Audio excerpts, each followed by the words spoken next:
I think we're on time. So hello all. Thank you for joining Menog 20, the virtual event that we have today. This is the first and hopefully the last virtual event that we end up having to do. The session today that we're going to be talking about is the effects of COVID-19 in the Middle East. And we're basically going to be focusing on three major points here. The first one, which was the policy that had to change, and that will touch a little bit on the financial aspects in terms of what did we see in terms of billing and processes there. What kind of policies needed to be relaxed or put in place to be able to deal with the pandemic, and also access. We heard a lot of talk about access to like data centers and others, and how was that handled during the time here in the Middle East. The second bit that we're going to be talking about is from the operational side. How did operators end up dealing with the excess amount of traffic that we were seeing online? And last but not least, talking about trust, talking about stuff like e-money and cybersecurity, and in a time that a lot of companies were looking into cutting costs, how did they deal with both of that? And to address these issues, I have a panel of expert speakers that you'll be hearing from now. I'm sure you know a lot of their names, you recognize them. We have Abdurrahman Marzouki. He is the Director of Cybersecurity at the UAE TRA, Telecom Regulatory Authority. We have Ahmad Ali, Vice President of Cyware. We have Marco Bronsader, the Regional Director for the Middle East and South Asia at the UAE-IX and DICIX. Nermeen Saadani, who is the Regional Vice President for the Middle East at ISOC, Internet Society, and Taha Hussein, Senior Product and Solutions and Capacity Manager at Beteleco. The session will allow you to participate, so you're already logged into the website. There is a chat window that you would be able to ask questions and discuss amongst yourself. Please identify your name and your affiliation if you're asking a question, so that we can relay them back when we're doing the Q&A section. And we will allow for at least 30 minutes of discussion, so we would hope to get a lot of questions from all of you. There's also other ways for you to get involved and interact with us through our Facebook page. For those that like tweeting, we have a hashtag, we have handles, and there's the mailing list, of course. One of the other things that we also have is a survey. It's a very quick 5-question survey, just directly to the point about what did you see during COVID-19 when it came to the country that you reside in and how you ended up working. Last but not least, we would like to, well, actually there are a couple still slides here. Sorry, there's a bit of a technical glitch with the slides. We would like to also recognize the sponsors that I will be mentioning after the slides because it insists to this one. Menog 20, it will be hopefully next year in Manama, Bahrain. And we also have the RIPE meeting coming up in October. It will be virtual as well. For everybody's information, this session will be recorded. And the slide that it refused to show was the slide on this thanking our sponsors, which basically are, we have Equinix as the sponsor for the event. You can see them on the lovely banners behind us here. Equinix is a sponsor, but we also wanted to recognize the long-term sponsors that we had also in place, DICIX, Facebook, and Internet Society. We thank you all for making this happen, and of course the RIPE NCC for hosting the event. Without any further ado, getting into the meat of the session here. I would like to first ask Nermeen to maybe help us set the scene here on digitization. A lot of us have been hearing about this for some time. We've heard a lot of governments talking about this. We heard a lot of initiatives about this moving forward. And Internet Society and ISOC has published a couple papers about this and basically looking into the economical and social benefits that it has to offer to the region. If you can reflect based on your vast experience from the public policy side and also from the Internet Society side on what you've seen leading up to it and what you saw after it, I'd be very grateful. Nermeen, please. Thank you so much, Hisham, and good afternoon, everyone. Glad to be with you today. And as you said, to kick the discussion, I think, and we are speaking about COVID-19, I think we all agree that with the rise of the pandemic in the beginning of the year, stay at home became the only way to keep yourself and your family safe. There was no other way to keep life going on except to hook everything online, and the internet was the only way to do this. For the MENA region, this was not an easy thing. Digitalization, as you mentioned, was still an ongoing process in most of the countries, and with different stages they were standing.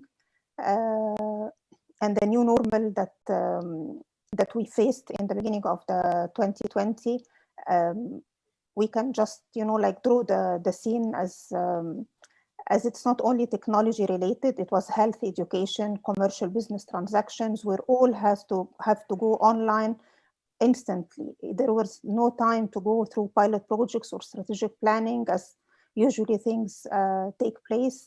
It was a matter of hours, but regional governments had to decide to go online in a secure manner as well. And I'm glad that we will shed some light on the security aspects as we move ahead.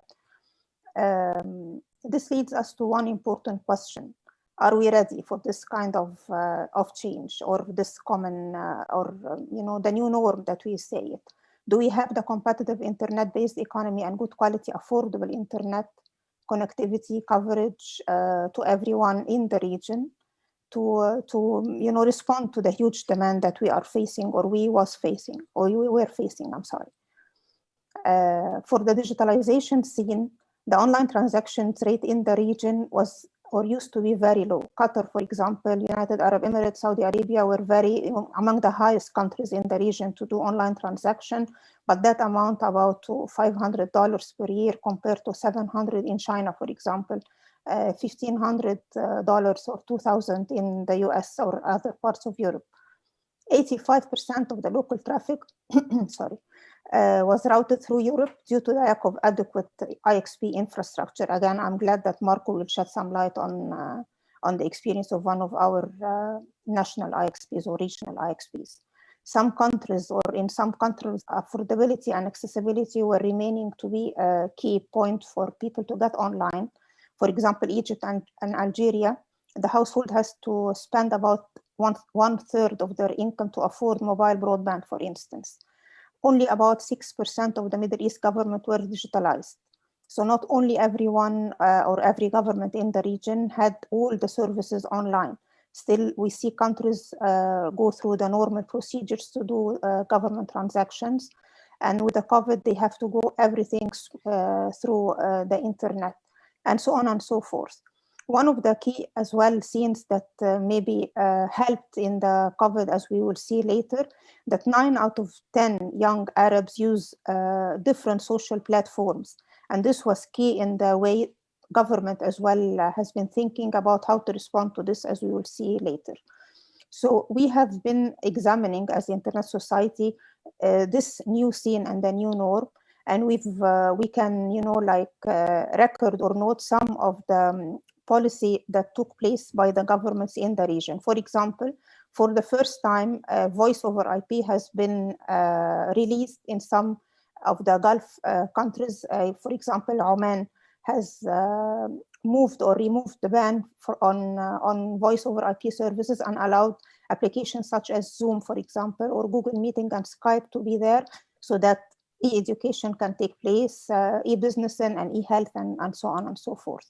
Egypt enabled, for example, access to websites and official educational content free of charge, so that again, everyone can go to continue his own study online without having to bear extra costs over whatever they are bearing. Saudi Arabia considered the exemptions and postponement of some government dues to provide the business sector, in specific the small and medium enterprises, to have enough liquidity to manage the crisis time. We found as well that regional governments, from one hand, obliged to as I said earlier, to work closely with the social media platform. So, for example, in Egypt, the Ministry of Health, for the first time, has gone through a very thorough and comprehensive agreement or interaction or collaboration with Facebook, because Facebook is a very popular platform for social media in Egypt. And they created a presence for the first time where they were able to communicate the right messages, and as well combat the fake news that were spreading all over the country on the COVID area or something like this. Twitter in Saudi Arabia played the same role. Instagram in Kuwait played another role in the same manner, so that the governments needed to, to be present for their citizens, and as well try to limit the fake news that were spreading all over the media. And social platform, again, was the key aspect. For the policy recommendations that we have come up, it was classified into three levels. So short term, medium term, and long term. On the short term, and these are things that we have seen actually happening, whether from the international global players like Netflix, for example, or Amazon Prime, Disney, YouTube, they lowered the resolution of their streaming services so that to reduce the quality a little bit and gain fast or use less capacity for their consumers. Universal Service Funds has been able to subsidize some of the costs in general. Increased spectrum available to mobile operators. We've seen Oman doing that, Jordan, Tunisia, Kuwait as well. As I said earlier, some countries remove restrictions over the use of voice over IP. Promotion of digital payment were among as well the services that took place, or I mean the policies that took place by countries such as Egypt or Jordan. On the medium term, these were, we suggest or we recommend that this is the time where some regulatory changes could be considered to suit the new normal, such as, for example, work with telecom operators to fix the broadband strategies and DSL. Universal service licenses can be available to ISP to access international and national capacities, take actions to increase local hosting for both international and local content, or facilitate the existence of more IXP or link more members to the existing IXPs, such as content providers, for example, to reduce, the time to go back to Europe and come back here. Introduce more e-commerce platforms and digital payment secured for consumers to be able to use, and further enhance the use or regulate the use of voice over IP in a way that will allow the continuation of living in the time that we had to be locked down in our houses.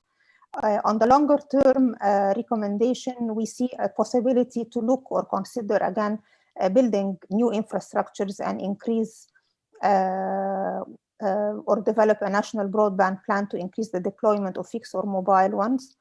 Develop conditions to attract foreign direct investment in data centers, for example. Work with the industry to develop, again, IXPs for the countries that doesn't have yet one. Develop full platform for e-government service for those countries, again, that still don't have a comprehensive e-government services. And very, very important, again, to have a focus for innovation and entrepreneur and raising the skills of not only the citizens, but as well government employees, so that they can be able to move ahead with this new normal and the fact that we had to be online in an efficient and as well secured manner. I think I can stop here so that I don't take much of the time of the other panelists, and I will come back again maybe with some conclusions, Hisham. Thank you. Perfect, Nermeen. And this was the perfect setting the scene talk, because it does touch on a lot of the elements that we're going to be talking about with the other panelists as well. So thank you very much for those insights. And maybe going to Abdurrahman, our second panelist here. So you, Abdurrahman, you represent the government. And one of the things that Nermeen also mentioned is the need that government ended up working with a lot of the different sectors to get for us to basically continue the lifestyle that we were doing. There's a lot of work that was done in the crisis management, and we've seen different governments deal with not only the internet but the whole pandemic and everything in different manners. If you can shed some light on the UAE experience and what you did, I'll be very grateful for that. Thank you, Hisham. It's a pleasure for me to be here with you all virtually. First of all, on behalf of the TRA, I wish you all well and safe, especially during such times. Of course, COVID-19 has been challenging experience for all of us. It impacted everyone, all sectors, and the government and the ICT sector, I think, played very important role by reducing the impact of COVID-19. So, of course, I would like to share our perspective and experience in dealing with the pandemic. We've been observing the pandemic since it started in January and February. So we started thinking about, how should we plan ahead as early as February.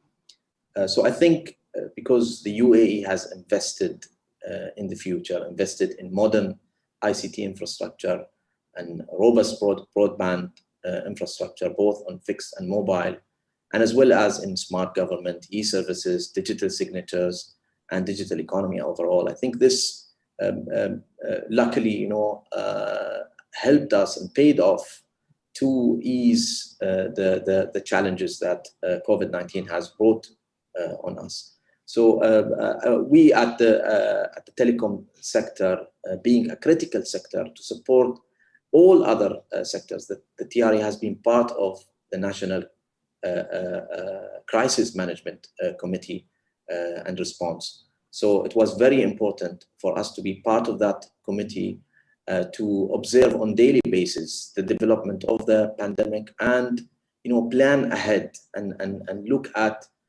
key issues that maybe need to be addressed on timely manner. So I think coordination, communication was the most important aspect of that pandemic response. Within the TRA, we also created an internal committee.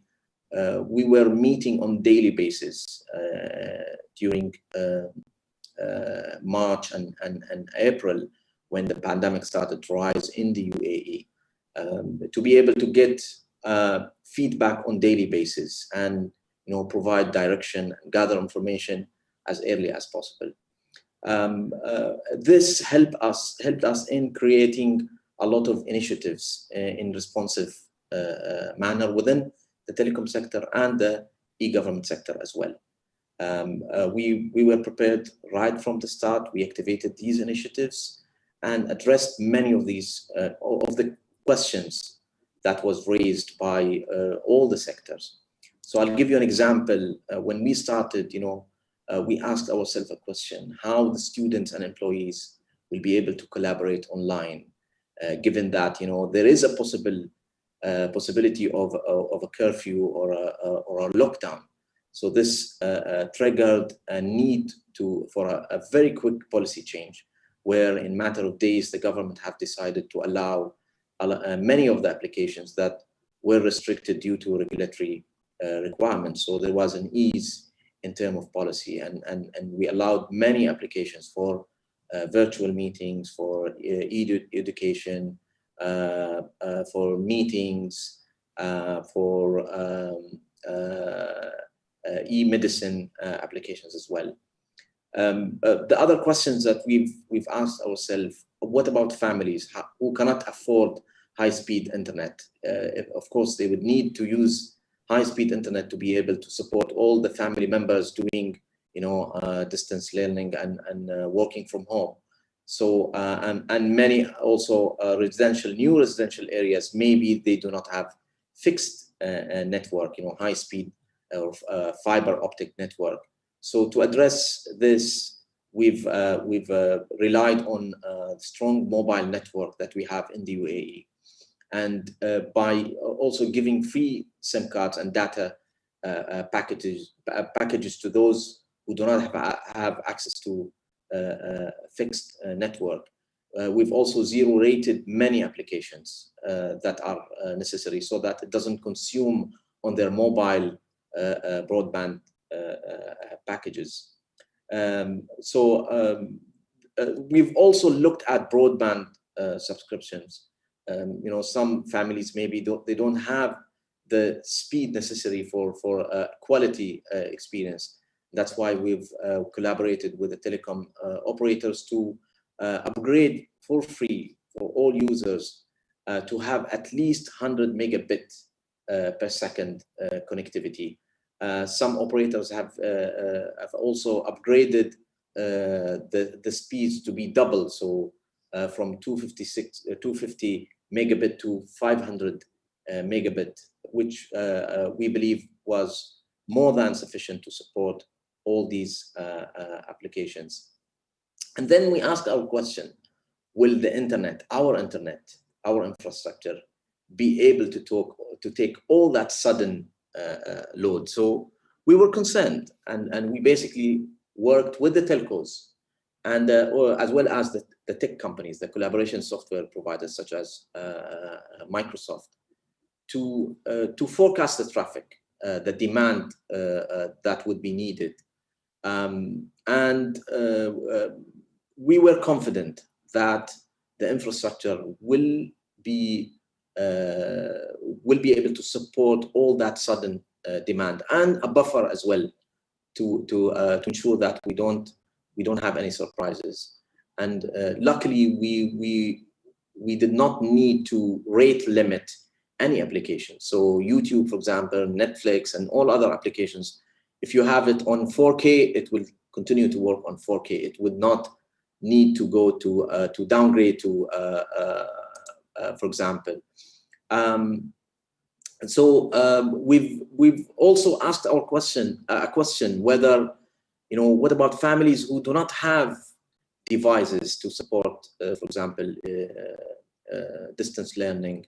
And so we've collaborated with Ministry of Education to provide free of charge thousands of devices, laptops and tablets to families who most need them, to public schools.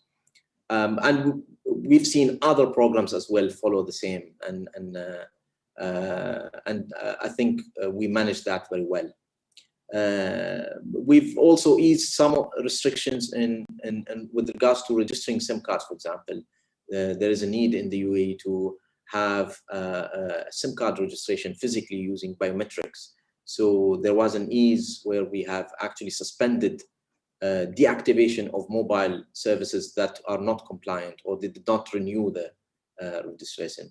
So overall, I think we've succeeded in managing the pandemic as early as March, and thankfully, the investment in the infrastructure have paid very well. Yeah, perfect. Thank you, Abdurrahman, for that. And as a resident in the UAE here, I'm quite familiar with a lot of the initiatives that you said. I would get the messages from the Ministry of Education for my son asking, do I have sufficient bandwidth and do I have the equipment that he needs? And there will be constant surveys and looking into this. So I do think that the efforts that the government had done in bringing all the players together, whether it's the operators, whether it's the cloud providers, whether it's the other governmental entities, really paid off, and it was really felt during that time. So going to Marco, talking a little bit about from the operational side of things. Marco, you're involved with DICIX, so you guys have a large footprint all over the world, but you also have a big focus on the UAE and what's happening here. Can you give us some insight into how that happened, and also in terms of capacity? Was it already there? Were people struggling to get it upgraded? How did that work out? Yeah, thank you. As you said, we have quite a big global footprint. So we work all over the world in 23 markets, from the US to Europe, down to Asia, Singapore. I am personally responsible for the UAE and for India, or for the Middle East and India. So we operate the Internet Exchange in UAE, the UAE-IX, and we operate 4 Internet exchanges in India. So first of all, we have to say that the crisis is not over, especially in India. We still see that. I think it will stay with us for a while, unfortunately. So having said that, there was, of course, some learning, especially in the beginning, because the situation now, we kind of get used to it. But especially in the beginning, it was a very new situation. So what we saw in general was definitely traffic increase. That's natural. So we had around 10% traffic increase in Frankfurt. So coming from 8 point something terabit, going to above 9 terabit. But also some other exchanges where it was more dramatically, because 10% you could say, okay, it's not so dramatic. Even it's a full terabit more traffic from more or less 1 week to the other. But on other exchanges, it was an uptake of traffic up to 50%. In general, the good news on the exchange itself, we had no issue with that, because it's basically always built for growth, and it's always built with some empty space, let's say, or with some potential for growth. Coming to the UAE, I would say that the most amazing, or let's say still all over, the most amazing thing about was that things became possible which were not believable before. And especially if we think about the Middle East, Abdul Rahman mentioned all the applications which were allowed all of a sudden, and we saw that in all GCC countries, which kind of communication tools were not allowed before, and then all of a sudden they work, and it's quite normal, and world is still cycling. So this was really good to see, but I also think about collaboration, because peering is all about collaboration, and we saw a very good development on the collaboration inside the Middle East. Basically, what does it mean? We have almost all operators from the GCC and a lot of operators from Iraq connected to the internet exchange in Dubai already, and we have a lot of content. But having said that, same operators have much more capacity in Europe. So the situation was getting better even before COVID already. So gaming was a strong driver for this. But still, COVID was like even firing, or let's say, was a good push for that development. So that we see the shift, the traffic shift from Europe to localize it. Still, the majority of the traffic will be exchanged in Europe. I mean, I can give you some idea. From the GCC operators, we have a connected bandwidth in Frankfurt alone of around 1 terabit. When we think about Dubai, we talk about 300 to 400 gigabit, somewhere in between. So a lot of potential, because this traffic usually should stay in the region, should stay local. But compared to a year before, where we stood at maybe 100 gigabit, the development is good, and COVID definitely did a big push for it. Trends, definitely cloud. There we see the development of cloud. Talking about education teams, as we know, a lot of education in the UAE works on Teams. Microsoft, out of the blue, upgraded from 40 to 200 gigabit on the internet exchange, just to have the online schooling running. As father of 3 kids, I hope we will never see online schooling again. Yeah, it works, you know. So we could show, as an industry, we could definitely show that it works. And if you think about further how normal it is nowadays that people work from home, we in our industry know it, but in a lot of other industries, just thinking about my brother works at a bank, never was allowed to work from home, and now it's normal. They work 3 days a week at home, and that has nothing to do with pandemic anymore, because companies realized, oh, okay, it's cost saving. So I think we see that the trend to cloud, the trend to home working, the trend to collaborative tools was already there before, but due to the pandemic, it got even faster. And some situation changed, which was not believable to change before. So some stories which happened, I mean, in the middle of the pandemic, there was the idea of doing a maintenance on a sea cable. Caused a lot of issues for us on an internet exchange, because all of a sudden all operators realized, oh, we need to have more capacity on all fronts. So we had a lot of night shifts activating additional capacities for operators. Whoever planned the maintenance during the biggest crisis we have seen in our lifetime, at least, it was definitely interesting.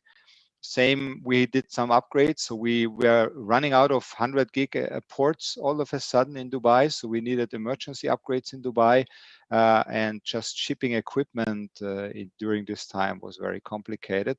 Although I have to say UAE did very well in this case. We also have examples in India where the situation was even more difficult because we were in the middle of a DWM upgrade all over Mumbai when the pandemic hit us. And our technicians had to fly with the last plane back with an unfinished DWM upgrade, working then with a team which was not trained for this. So this was very difficult with people who were not allowed to move around in the town, even with special permits. Police was saying, okay, and having no internet will not kill anybody. Don't believe that is true, by the way, if you think about a lot of systems. So I think it showed a lot of, the crisis showed a lot of things we haven't thought before. We will definitely think in future. Overall, for the industry, if we want to see the positive side, it helped to move a lot of things in the right direction in terms of, as I said, it's the new normal that we are online. It showed how robust the backbone of this network really is, of our internet really is, because overall it worked very smooth. And it also showed, I think a lot of operators will be happy, okay, if you're not in roaming, let's say, but otherwise they will be very happy because people now see the need of robust broadband to the building. So let's see how the further development goes, and that's more or less from the Internet Exchange side. Yeah, perfect. Thank you for that, Marco. And also to bring some other experiences, because I hosted a similar session a couple of weeks ago in Africa, and one of the interesting cases that came out of the Uganda exchange, where like most of the exchange points were talking about increase of traffic, but in Uganda it actually ended up decreasing. And when we looked into this, it ended up because a lot of people started using their mobile devices for access from home instead of like the corporate enterprise that they were doing that would hit the exchange normally, versus when people went back home and started using their mobile devices, a lot of the content that they were consuming was cached on the mobile operator itself. So it didn't hit the exchange per se. But also that brought in an interesting aspect as well, which was how did the operators deal with the monetary side of it? Were they charging as they consumed by bit, or did they open up, as Abdurrahman mentioned in some of the examples that he gave? And to elaborate a little bit more on that, we have Taha bringing the edge perspective and the customer user experience here from Betelico. So Taha, do you want to maybe give us some insights? Yeah, thank you, Hisham, and hi everyone. Yeah, on the telecom side, yes, we've been seeing the change in the consumer behavior from one side and enterprise from the other. The pandemic has made a great shift on the behavior of the customers, and from our side as a telecom operator, we had to support at this tough time, okay, because a lot of people were kind of running with they have to do all their work from home, and with the limited resources, you know, the limited threshold that they have on the mobile side due to the expensive cost of the data over mobile. We have rolled a lot of fiber to the homes. In this couple of months, I think a lot of homes, offices were connected with fibers that made the behavior of users change with time. Yes, from the voice and roaming, operators had some hits because of the ban on travel, but on the internet, a lot of demand on schooling, on video streaming. I think there was a huge hit on applications such as Netflix and YouTube, Google Classroom, Microsoft Teams, and Zooms. These were taking, I would roughly say about 60% of the traffic over the fixed. There was in the past, before pre-pandemic, I would say, there was like 7% of the videos were streamed over the fixed, and the remaining were all over mobile. But after the pandemic, we saw that there was a great shift. Everybody is streaming over the fixed network. Gaming was heavily on mobile network, and then after the pandemic, it shifted greatly to the fixed network. So we saw a change on the access, okay, but the overall internet demand grew heavily. As an operator, Batelco as the main operator in Bahrain, we had a jump of nearly 50% on the uplinks that we had to the internet. Okay, so that we're talking about adding gigabits of internet to a community that's 1.5 million, around 1.5 to 1.7 million. So hundreds of gigabits added to the market. If Batelco alone had a couple of hundreds of gigs delivered. So there was huge demand, huge change in the market. There was also Batelco as an operator, as part of its social obligation to the community, opened a lot of free upgrades, or offered a lot of free upgrades to the customers, doubling the speeds for no charges, or staying at the same charge for double the speed, and opening threshold with unlimited usage of internet, because at some point of time because everybody was at home, and everybody is competing on the same fixed line of data that they have. So there was a competition between the family members over the threshold that they have. Like imagine that they have a threshold of 200 gigabytes per month, or 500 gigabytes per month, and some are watching games, and or some are watching Netflix, and some are playing games on PlayStation, and some are studying over the Google Classroom or over the Zoom. So everybody's competing on the same bandwidth that they have at home, and it's limited threshold. So we had to open it, make it unlimited, make it easier for the community at these times. So there was a lot of support that was put by Batelco into this.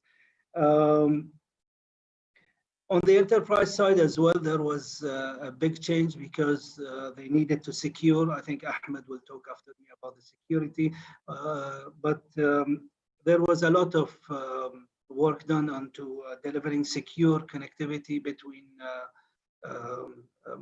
DR sites and the main sites. A lot of people had to shift the way they are working. So offices had to have less people working. At some points of time, there was everybody working from home, and then at some point of time, some of the enterprises decided to bring some of their employees on board. So they had to distribute the employees between DR sites and main sites. So there was a lot of connectivities on that side. We also had some of the things that Marco touched on, some of the experiences that we had during this time of pandemic, that we had to fetch engineers left and right. I remember that, or one of the incidents that happened is that we had to deliver 200 gig circuit in a weekend. That was one of the things that was really a challenge, but I salute our network guys. A lot of work was done by them, and we managed to deliver. I mean, it's 100 gigs are not as simple as the 10 gigs or the other bandwidth. When we talk about 100 gig, you're talking about cards and special connectivities, and it requires a lot of work and fetching engineers. But luckily, our teams were up to it, and nice success stories were there as well. I would stop here, and then if there are any other questions. Perfect. Thank you so much for that, Taha. And yeah, maybe when we come back to the Q&A, we can talk about something that we also heard about, which was that we heard a lot of European operators asking to the OTTs and the content providers to lower rates. I don't think we ended up doing something like this, at least not in the UAE, I don't think in Bahrain. So maybe we can talk about that a bit and the experiences when, especially the last mile access bit, which was the biggest concern, I think, in Europe, that they ended up asking for this. Also to share something else that I've known from having these chats with others. The interesting thing that happened with the move from the enterprise networks towards the either mobile or home networks is it actually impacted something else like IP version 6. And again, I work for an RIR, so I have to say IP version 6 in every time I talk. So here I am doing so. But it was also a very interesting thing to see that for countries that had more of the enterprise deployments, all of a sudden their IP version 6 numbers went down when people started working from home, versus countries that had the mobile numbers up, that the traffic started going up. And it was an interesting correlation that was like a side effect towards what we were seeing from the human behavior, but it really did also impact how IP version 6 numbers were being reported globally as well.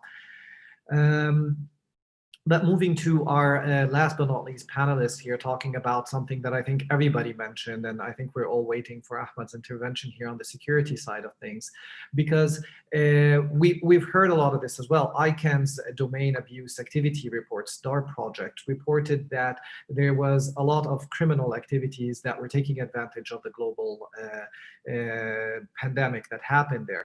There was a lot of miscellaneous campaigns. There was a lot of activities, especially related to domain names and DNS abuse and others. I also asked the question that, and maybe you and maybe also Marco from the DDoS side of things can maybe address is, have we seen people misbehaving during the time? So if you can share from us some of the enterprise experiences that you've seen in the region, I'd be very grateful. Thank you. Well, thank you, Hisham, very much. And thank you for having me here. Well, the pandemic has been very interesting in terms of what we have seen. And then the shift happens not only in where the internet comes and goes from, but also in the mentality of what's secure and what's not. So if I start with the attacker's perspective, the attacker says, I spend weeks, trying to hack somewhere from home or from their home because they're used to working from home. But then, suddenly the offices are empty. So that barrier, that's the door that stops them from going in, what we saw, the enterprise going to remote work, we saw the attacker shifting to the physical world in some ways, but not others. So it's easier for them to, for example, lure in the security guard as a technician and go fix something and plug into the network, which gives them full access that took them weeks, for example, to break in. For example, we've seen all the examples of crashing Zoom meetings, but we've seen attackers trying to get accounts and calendars, actually of tech companies, trying to steal ideas or IP, hiding into especially the large meetings where you can't track people. And then, use some coworkers, who's not invited as a name, so it looks familiar to the rest of the team, and then steal IP. So hence, the additional, password protection and encryptions that happened, during the pandemic by companies like Zoom and others. We also saw that, there's a funny part, thieves who actually go and steal physically are now also at home. They can't go. So they had to go online and figure out how to do what they do in the physical world from, the cyber world. So we have seen, a spike in fraudsters targeting people, and the chances are higher because guess what? Everybody is home when you want them to be, when you want to call them. This is for the traditional, beginner hacker going in, but, for organized cybercrime, groups, we have seen them change modes. So, like in the past, they used to be able to, for example, hack, credit card company or the credit card arm of a bank, and then coordinate cash outs throughout Europe. But for example, with the open border in Europe closed down, that cash out process was not feasible then. So they had to go and, do online fraud, credit card fraud, convert that to Bitcoin, and then, store this Bitcoin somewhere that they can, hide it in the chain, and then, fetch it later whenever convenient, or, utilize it as a means of funds in places where they trade with Bitcoin or accept Bitcoin as a form of payment. So we have seen those change in the attacker side. The pandemic, they abused charities with phishing attacks. They have abused the scarcity of people. We have seen when our threat intel partners seen people trying to sell their own saliva as a weapon to infect others with COVID-19, and they are selling it as a weapon, and the charge was like a mere $1,000. So attractive in terms of an eye of an attacker. So if we shift to a defender side, what happened is like work went remote and everybody is working from home. So that border from the company was pushed further. So there was an uptake and increase of VPN, slowness of work, making sure that the person behind the computer is who they are. Whether introducing additional authentication mechanism or actual biometric, authentication. In the past, someone would go to the office, check in biometrically, and then the colleagues will know who or she is. But also, what happens? Those people who were defending the enterprise together, thinking together as a unit, were now dispersed.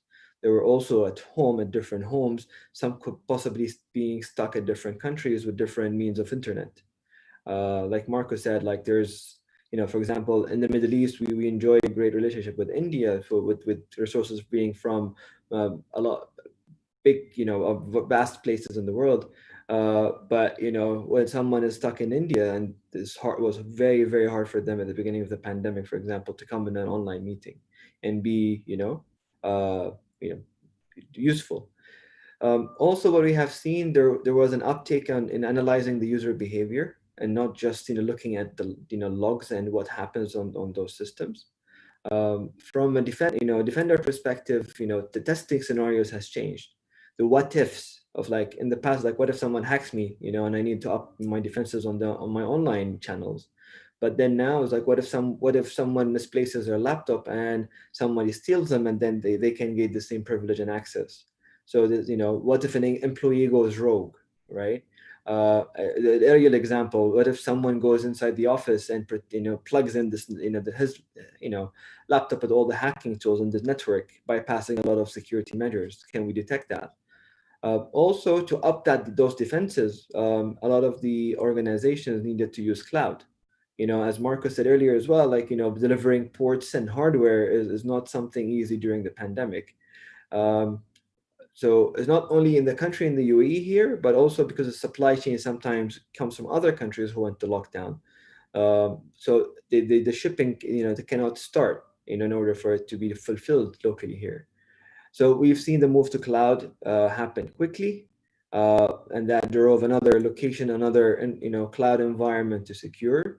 So a lot of security, leaders within the industry went to a multi-cloud security, aspects, and something they have not stayed, have not faced before.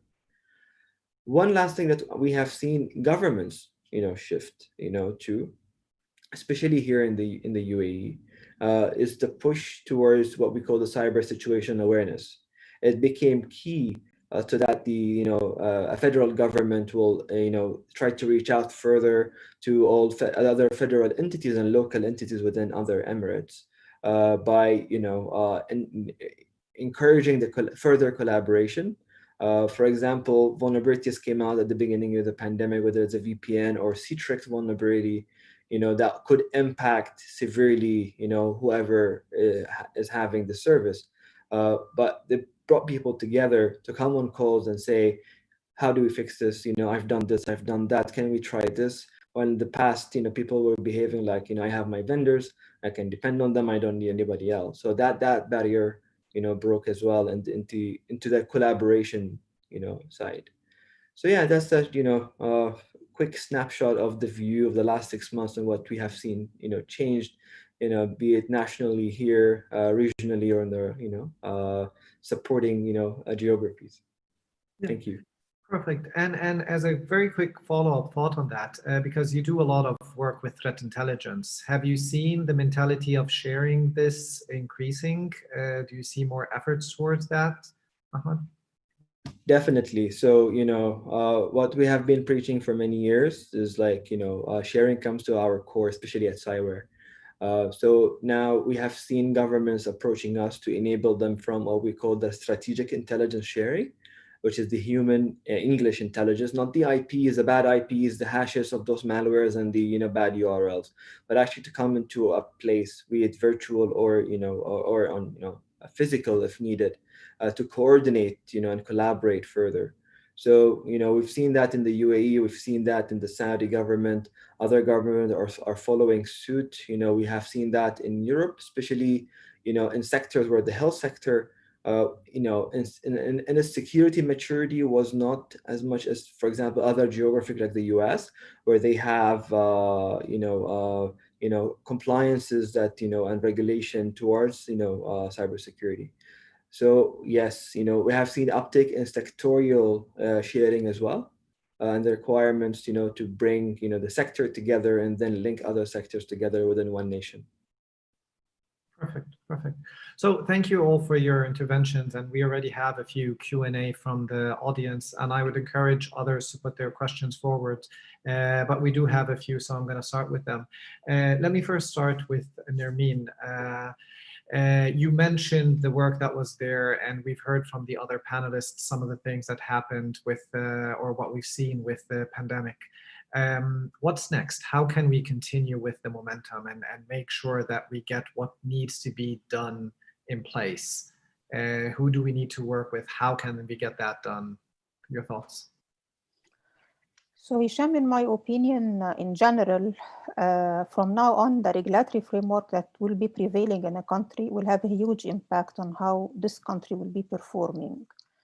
And I think one of the things that the region should be considering is to lighten somehow the regulatory regimes that we are having. Maybe they should consider something like removing barriers from startup, reduce taxes on import fees for equipment, for instance, because we need to enhance the small enterprises' performance and existence in the market, because this is the future.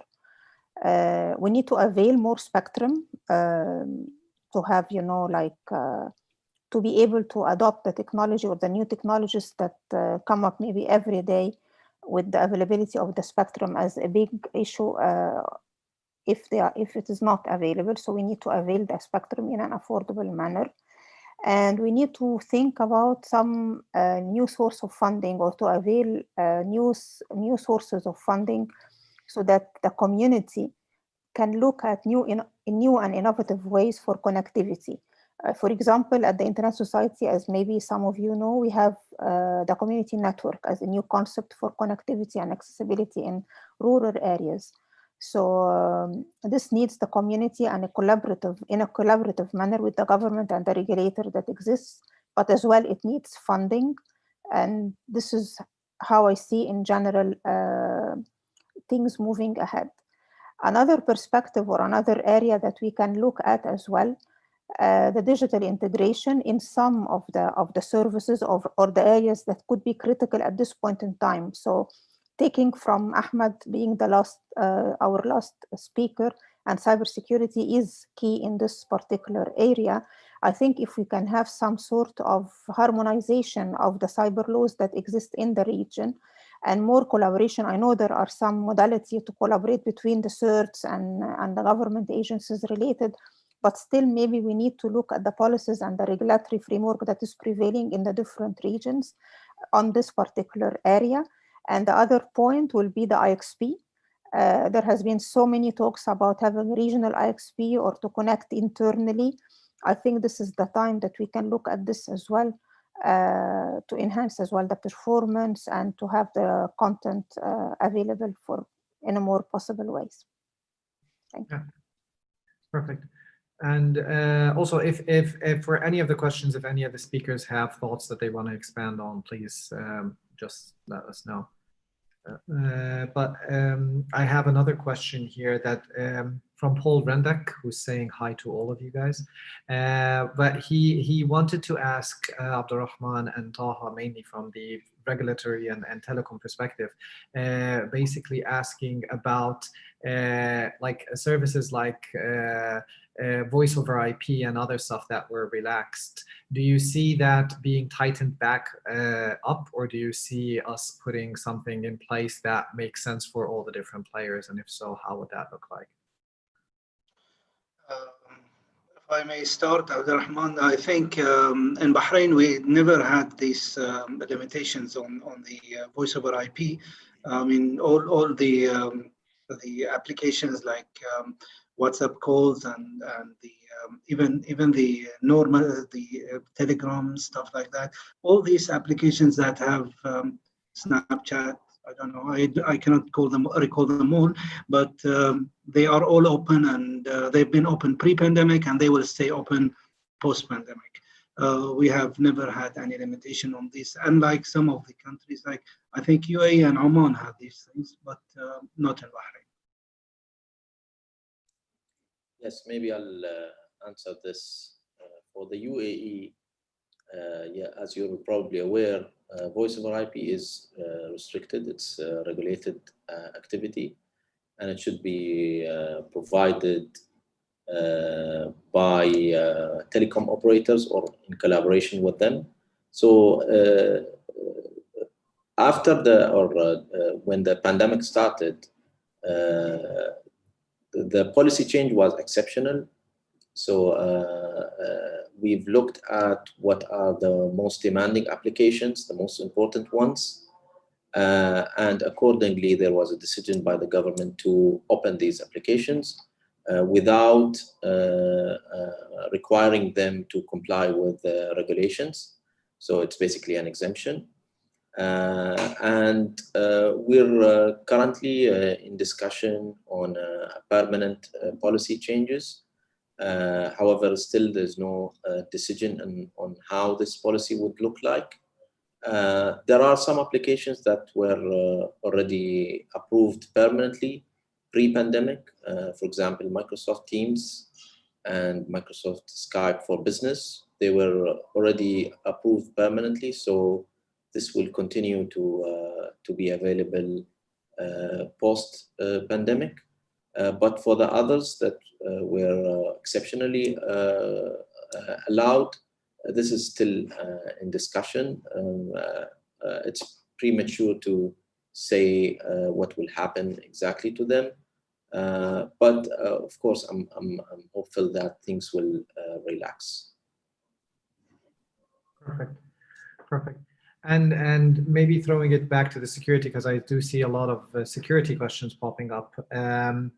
And I do think, and Ahmed, we chatted about this before the call, there's an interesting dynamic here between a lot of companies looking into cost reductions and cutting costs, but at the same time, they need to make sure that the workspace can actually provide a secure atmosphere for their employees to work. And one of the options that you mentioned was even like VPN connections that also had, pre-pandemic had some regulations about as well. How do you see this dynamic moving forward? And also, because it came in one of the questions, it was about something about .crypto and .zeal and some of the unstoppable domains. If you can maybe address that, please. I'll touch base on both topics. So, VPNs and regulation, I think, and Abdurrahman can correct me, the VPN regulation in UAE, for example, is like if you use VPN for, forbidden, use cases, like, for example, unlicensed VoIP, just something as simple. So, from a securing the environment mentality, the management of many organizations, especially, for example, in the banking sector or others, so that in order for them to continue doing business, not lose it, they needed to shift towards, being online more. And with that comes, security requirements that, will be spent on. For example, something as simple as e-signatures, right? We in the tech, for example, let me compare something bigger. In the tech industry, going in a Zoom call for the past, I don't know how many years, was something normal. But, when I find my dad telling me come on a Zoom call, I was like, what? So that mentality has shifted, right? So coming back to, spending is like something as simple as e-signatures. A lot of, while the regulation is there, for example, in the UAE to accept it, at all the courts, free zones or on mainland, it was not really adopted. So now it's being adopted. So, but with further security measures and similar things like that. So, I see the spending happens only when security is an enabler of business, which is what it's supposed to be, and not just cutting costs as part of the other expenditures. To answer the third question, which is in regards to domains, comes from a previous experience, and this is a personal opinion, especially that RIPE is an ICANN sister organization in a way. But when it comes to fraudulent domains, regardless of the top level, the TLD they being operated on, majority of what ICANN does in its processes is towards trademark infringement, and brand abuse, in order for the domain to be taken down and the process to go, especially if there's no malicious content on it or being hidden for the right time of the attack. So for example, I'll buy a domain, keep it parked, prepare everything, and then the moment the campaign goes on, it's a race to harvest how many people I can steal from, until the other providers play catch up and take it down. So I think there's another thing we haven't seen, and it's good to have the TRA and other TRAs in the region are working on as we speak, is the national level blocking. Because I understand it's hard to block general fraud, but let's say if a major bank in the UAE is being phished and a huge campaign is going on, majority of the bank's customers reside within the country. So even if they get phished and you block at country level, you protect, it's a simple rule of 80-20, right? So you protect 80 to 90% of that bank's customers because of their geography. So I have been vouching for national level blocking before even going for domain and takedowns for many years, and I think it's coming up soon, 2021. Yeah, perfect for that. So yeah, we do have a couple other questions also related to security. I think it's one of the things that got a lot of questions, but maybe throwing it back towards the exchange point and the operator side of things. As we had mentioned, we've seen some differences in terms of the delivery of the rate limiting that we've heard happening in Europe, and a lot of that was contributed back to the last mile bits. Maybe the two of you can, maybe Marco and Taha, talk about that in terms of like the edge footprint that some of the bigger players, the global players that we're reaching, trying to get there into like building up hubs like Nermeen was talking about. How can we enable something like this to attract players to come into the region? What needs to be in place, whether it's regulatory, whether it's a mindset of operators, a framework, something like that, but also in terms of getting into that last mile bit as well, into like how do we make sure that the citizens in the countries are actually the ones that are really benefiting out of hosting these things in the region here, and not just necessarily like the operator that's bringing it in, but like everybody is. Maybe let me start. I'm obviously the wrong guy to talk about the last mile, as we operate the internet exchange, which is on the, let's say, on the very back of the backbone. In terms of rate limiting, we haven't seen any need for that on the internet exchanges, as I mentioned before already. So capacity was there, is there, and I'm pretty sure will be there, even if we talk about 4K, 8K, because that's let's say in the backhaul itself, in the backbone itself, it is pretty easy to, let's say, that's more a question than of the last mile. When we talk about traffic, and especially traffic localization, and this is maybe the one thing which is interesting here for the Menog, we have right now, from the GCC, all operators connected to the internet exchange in the UAE. There are only 3 exceptions, so it's safe to name it because it's public information on PeeringDB. So Etisalat, Omantel, and Ooredoo Kuwait are the only operators which a license which allows them to peer basically outside of their country as well are not connected. All the rest is there: Saudi Telecom, ITC, ATI, Patelco, Vodafone Qatar, and so on and so on, Ooredoo Oman even, and so on. So, and we have a lot of content. So you see, I wouldn't say meanwhile we have a lack of content in the GCC. So we know that meanwhile Microsoft has a huge cloud pop now in the UAE. AWS has the data center in Bahrain with edge nodes all over the GCC. We have Google with 2 pops. We have pretty soon Facebook with 2 pops, and. So content is in the GCC. So I would say, and what we also see on the, in this case, I only can talk about the exchange where we are at the data center where we are. We see that, it becomes kind of mandatory. So think about TikTok just opened now with their Kapu cloud. Even MBC has now a huge pop for MBC Shahid for local streaming, which is very amazing. So basically, the preconditions are there. Basically, there's no reason that so much traffic is exchanged through Europe, but we also see some funny or sad effects. Depends on how you want to see it. While networks come to the exchange for getting content, a lot of networks don't peer with each other.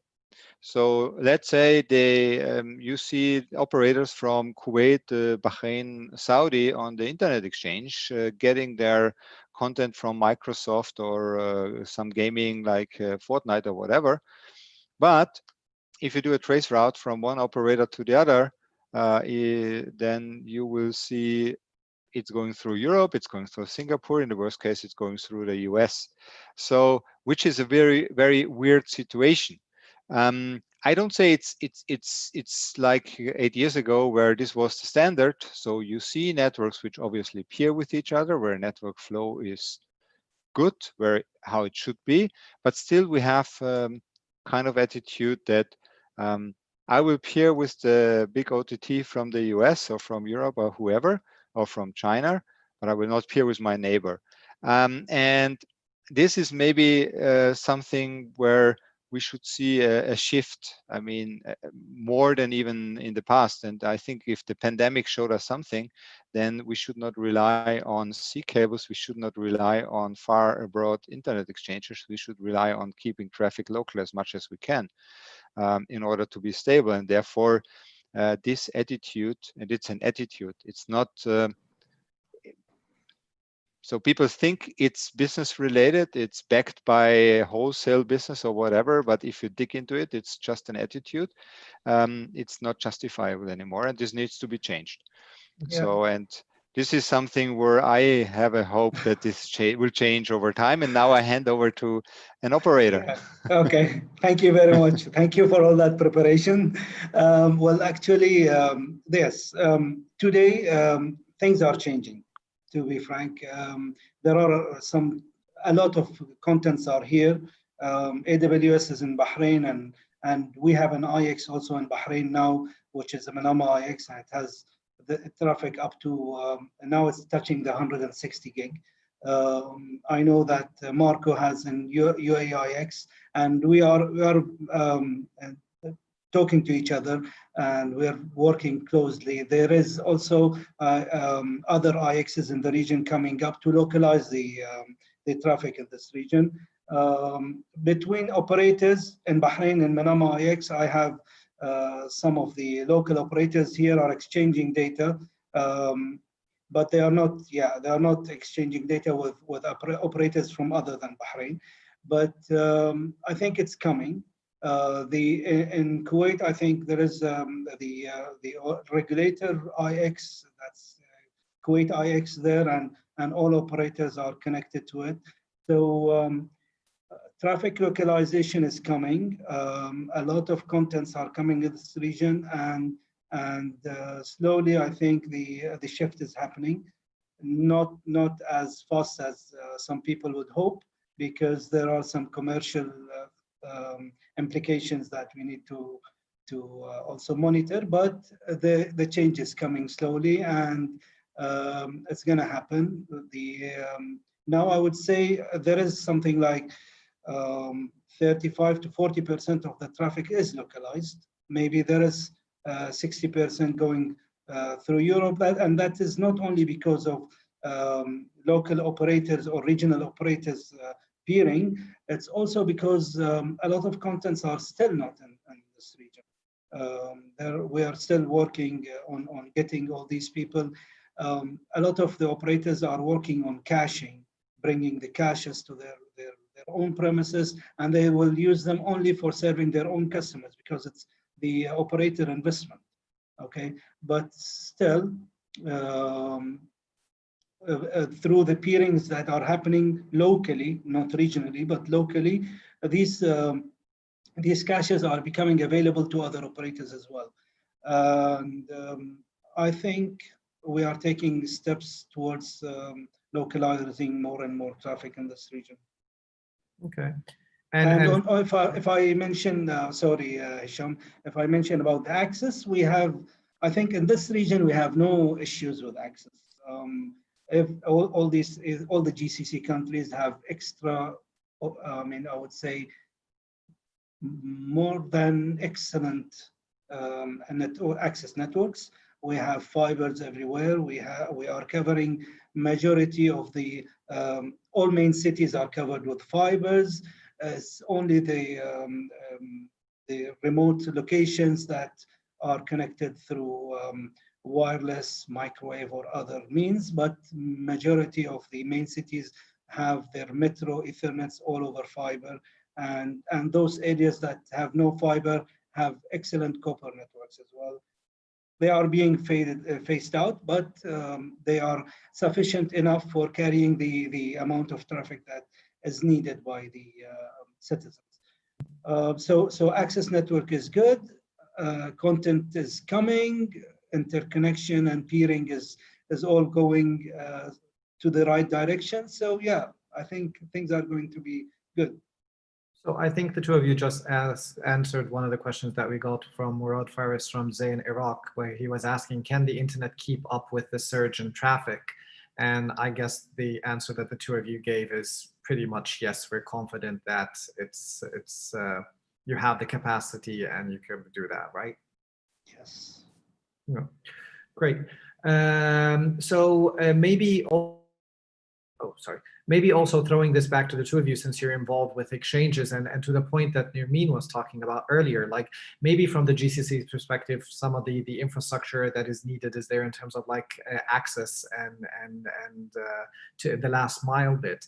But then how can we get into the mindset of building these hubs in the region here in general? Like the two of you mentioned, like I personally, and the two of you would know because I would mail periodically the IXP managers in the region here asking what has changed during the pandemic and have you seen increase in traffic? And for a lot of them, they said, we didn't really see that much change. And I do think it goes back to that ASN to ASN peering mindset. A lot of the traffic, like I was saying earlier in the Ugandan case, goes to the bits that are cached on the operator side. So how can you build something that scales not just only on a national level, like you were talking about earlier, like some of the national players are only appearing there, but how can we build something that benefits like the whole region, whether it's from the regulatory side or others? Mark, you've been successful in doing this in the region here. Some thoughts? Well, we have to see one difference to, there is a big difference to Europe in terms of available ASNs for peering in the country. This is one thing which we need to understand when we look at the GCC or Europe, if you compare it. If you think about Germany, the addressable ASN number is around, so there are 2,000 AS numbers in Germany, and for an internet exchange, you can address around 500 or so in terms of these ISPs and so on. If you think about Saudi Arabia, you will have a number of maybe 20 if it's a local ISP. If you think about regional, we talk about 4 because we only have 4 DSPs, which are even allowed to exchange the traffic outside. Bahrain is a little bit better in terms of number of ISPs which are addressable. But if you go to Qatar, for instance, you have 2. If you go to UAE, you have 2. If you go to Oman, you have 2. So you have to see that the addressable number of networks for an internet exchange is very limited. By definition, with some exceptions, obviously, the Levant region is a little bit different, I would say. So if you think about just Palestine has more attendees from the internet exchange, which are local than you can have in Qatar or Kuwait or UAE.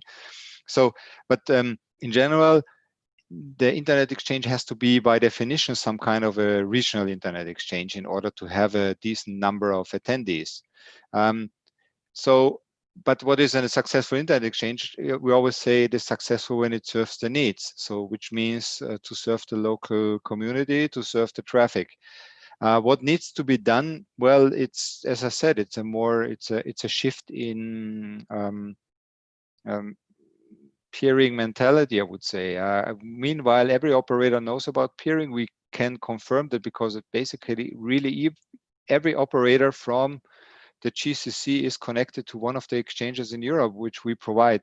So we know all of them, and we know how much traffic they do, and we know how much they could do in the GCC itself.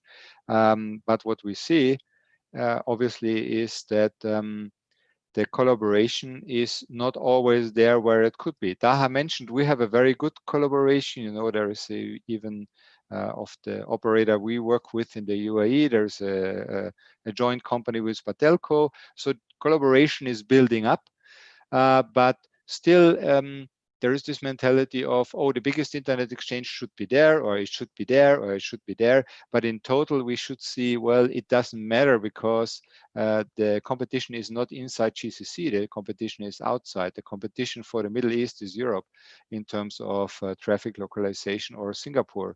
So as long GCC or Middle Eastern networks exchange more traffic in Europe or Singapore than inside their own countries or their own region in this case, because in terms of GCC, you need maybe 2-3 regional hubs. And by definition, I'm happy if there are 2-3, because we need also this diversity. But as long as this is not there, we should not talk about competition inside GCC or anything, or that this really works. So we have still a long way to go. I don't say it's bad. It's much better than a couple of years ago. It's going all in the right direction. But a lot of these internet exchange initiatives are teaching the operators also what it means to run an internet exchange and what it means in terms of collaboration. So this is also helpful, I would say. But we will need a shift in mentality and also see in the region that the real competition is outside and not inside. And therefore, collaboration will help all of the operators not to invest another 50 million in sea cables, which are not needed if I would have the perfect traffic exchange inside. Yeah. Nermeen, do you also, you're doing work with the exchange points, and I think there's something coming up in a week or two. Do you want to maybe elaborate on that as well? And what do you see throughout the region?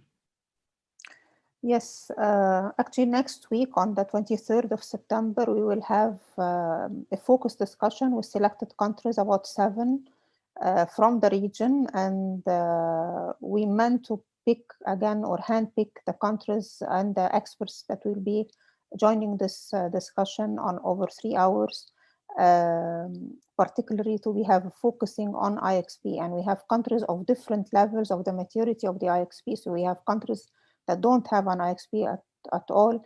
And we have the oldest IXP in the region, which is represented in the Egyptian IXP. And the IXPs that is in between, so that we can run a discussion and see how the region and how the operator of an IXP look from their own perspective about the situation that we are having right now and how can we move forward. And I would like to highlight actually that I do recognize that the GCC may be in another maturity level when it comes to connectivity and accessibility and so on and so forth, even the affordability as well.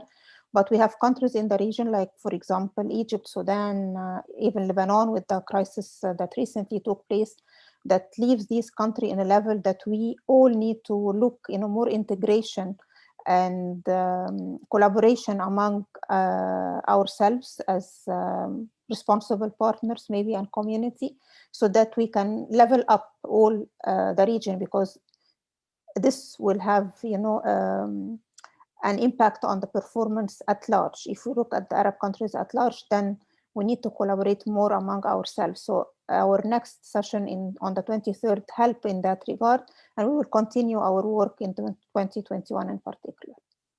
Thanks. Yeah, perfect. Abdurrahman and Ahmad, like I said, there are a lot of interest in security questions, and just to mention very quickly, like there's been talk about the voice over IP policies that governments are looking into, and there's a question about how can you control dealing with things like abuse and misuse, both from the technical and from the regulatory side.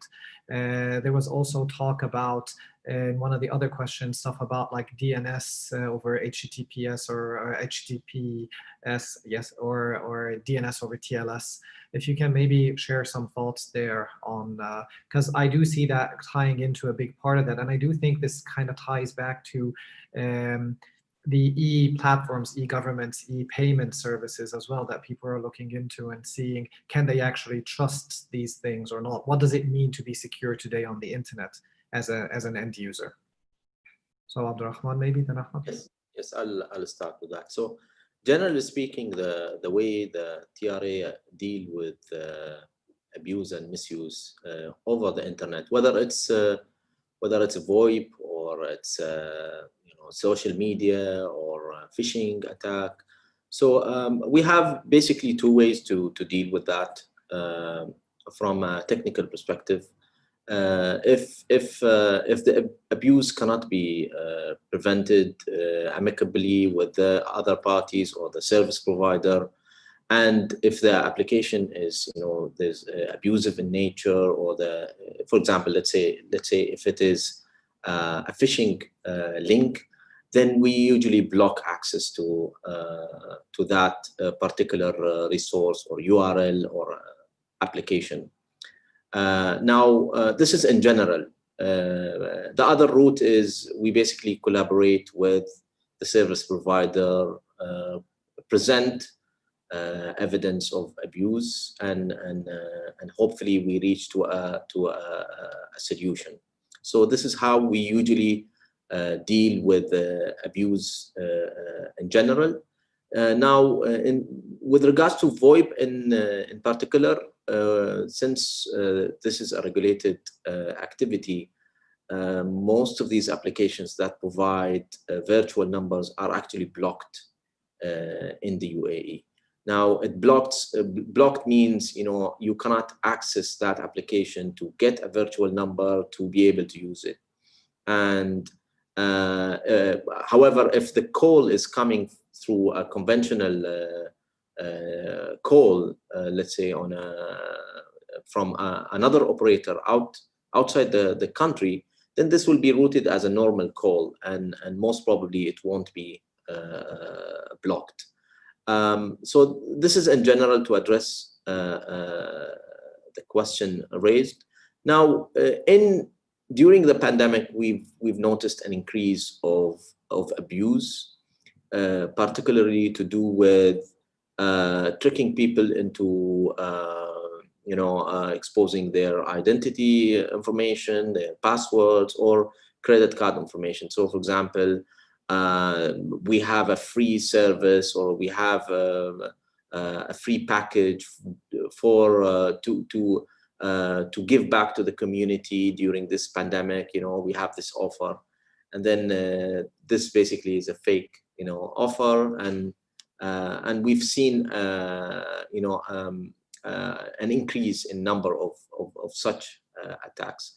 So we basically blocked if there is a URL on a national level, we coordinate this with the operators very quickly. This, as soon as we get it, maybe around 1-2 hours, it will be blocked.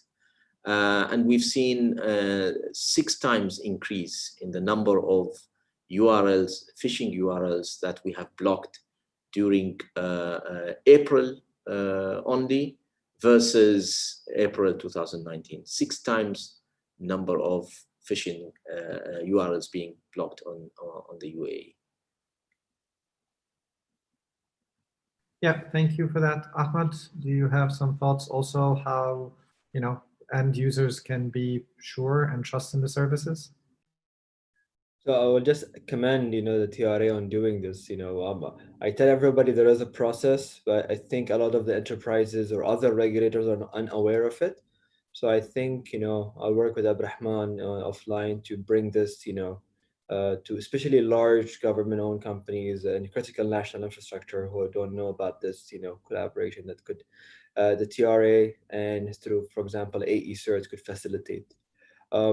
Just to answer the other questions, like, about, DNS over HTTPS, and for everyone who doesn't know what it means, just basically, when you visit a website that's on HTTPS, it doesn't mean your DNS query to that website is encrypted. It's usually not. So basically, if I'm on the same network, I can't see what you're browsing, but I know who you're browsing from. So that's what it exactly means. So, if I see you browsing, Amazon, for example, and I want to introduce and intercept, become a man in the middle and intercept this traffic and present to you a fake Amazon page and harvest your, Amazon login, that allows me to do that because that first DNS query is not, encrypted. So it's up to the providers of the DNS, services and DNS resolution in our region in GCC. It's mostly, the operators themselves to shift towards, DNS over HTTPS or DNS over TLS, which is just, encrypting the DNS query. And that will, assist a lot in securing, such requests and calls. I still don't see a lot of attacks happening because of it. So that's why probably the operators are not taking, the initiative. It's also sad to say that, a disaster needs to happen before anybody, moves. So it's a chicken and egg situation, and I'm glad it's not my problem.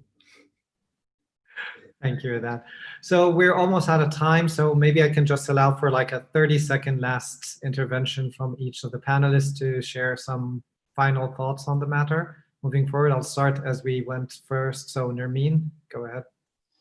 So very quickly, I would like to stress again the concept of collaboration, regional cooperation among government agencies, as well as community and telco operators, because I think this is the time that the dream of having one market, one economic market, we can look at having one digital marketing from the perspective of connectivity and security levels.